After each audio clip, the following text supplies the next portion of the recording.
We have splurged, indulged, our zippers have broken. Goodness. We've likely gained a few pounds, but not this guy. Beating up our liver through alcohol. Now it's time to focus on getting healthy and detox. City health expert Bryce Wylde is back. Happy New Year. Happy New Year to you as well. How do we fix ourselves? Dry January, that's actually a thing. I didn't even know until maybe yesterday someone was talking about quit dry booze. Quit the booze for a month. It's good once in a while to actually not consume. And that's probably, by the way, exposure or removing things from your diet and your environment is probably the best way to detoxify. Because really what I'm here today about is to demystify this whole notion. Please do. We detoxify every second of every day naturally. Our livers do it on on its own. There's a billion cleanses on the market right now. There's colonics. Ionic foot baths, these over-the-counter detoxification kits. I mean, for the majority, I would say a good 95% of them they're nonsense. So we detoxify. We should be looking at our basements, for example, for radon gas. Remove that if it's there, because that's a second cause of lung. How do you remove that? Well, you actually just increase ventilation. It's real simple solutions around that. Like open the window? Well, no, you mean you're going to professionally install better ventilation to exhaust from the house. Because actually, it's from bedrock. It seeps through the bedrock and out of our pumps and so forth. So that's very bad for us, the radon. It's the second leading cause of lung cancer in North America.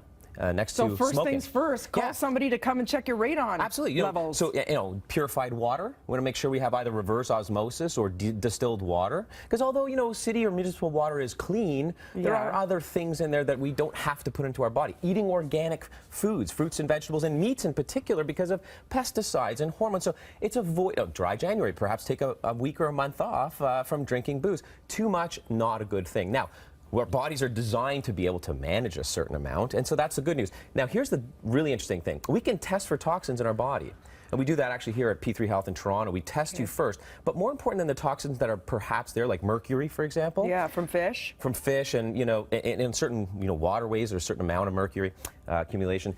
It's important to test our genes. Our DNA decides how good or how well we detoxify.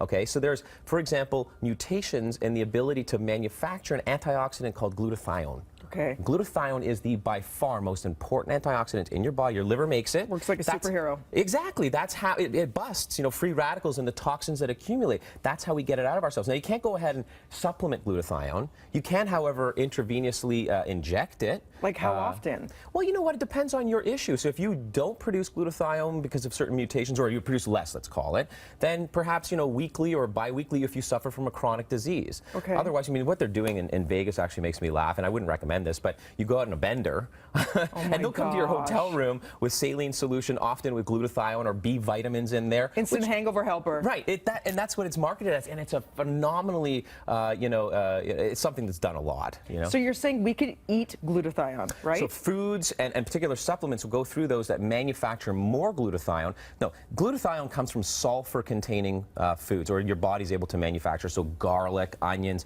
cabbage, kale, mustard greens, rapini, these all contain a lot of what are called I3C, or indole 3-carbinol, and the necessary ingredients that manufacture or help your body to make more of this wonderfully important antioxidant. How much of these do we have to eat every day? Right, so we're told to eat about 6 to 7, servings minimum of a variety of colors of vegetables every single day. And fruits? Yeah, well, that as well. So every color of the rainbow, every single day, in a cup is 2 servings. So half a cup is 1 serving.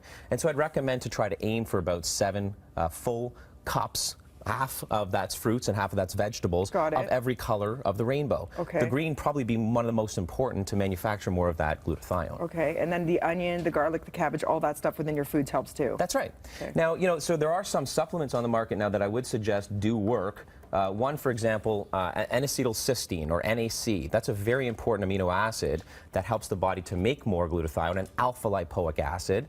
And then there's things called SAMe. That's another very, well-studied amino acid to help make more glutathione in the body. You want to talk to your doctor, by the way, before pharmacist, before taking any of this stuff. Because you don't want to overload if you don't need it. Absolutely. And then, certain liver, quote-unquote, detox products have milk thistle in them, and that has been studied and well-studied to help support the liver, but there really is no such thing as a cleanse. So one thing we are doing at P3 Health here, and this is on Front Street. That's the IV. That's the IV. So really what's in this stuff is, in this case, is a B vitamin conglomerate and glutathione. We give that separately. This really does help to support the liver, in particular if you have a chronic disease, inflammation, predisposed to heart disease, liver disease. This will help your body manufacture that necessary glutathione so that you work better. So after your bottle of Chianti, no, I'm kidding. That's what I'm saying. Not really. Right, that's Dry not January, right. folks. Dry January. Great advice. Thank you so much. And interesting about the radon thing, too. For more information, everybody, p3health.net or at Wylde on Health. And I know, Bryce, you get tons of questions. So here's to a healthier, happier new year.